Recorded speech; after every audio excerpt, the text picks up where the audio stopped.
ध्येय साधण्यासाठी आपलं लक्ष केंद्रित हवंय आणि हा खेळ खेळण्यासाठी आपण डार्ट या खेळाचा वापर करतोय.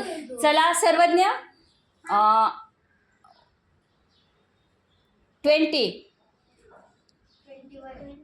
20 ब्लॅक.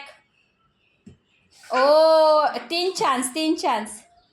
नो, कॉन्सन्ट्रेशन पाहिजे, कसं पण फेकायचं नाही. 20. ओ फेल, राहू दे तिथेच. आता ग्रीशा. हां ग्रीशा 9. हां 9. 1 2 3. Wow, big clap. हां आता शरू तू आता थांब, ते तसंच राहू दे. शरू 16.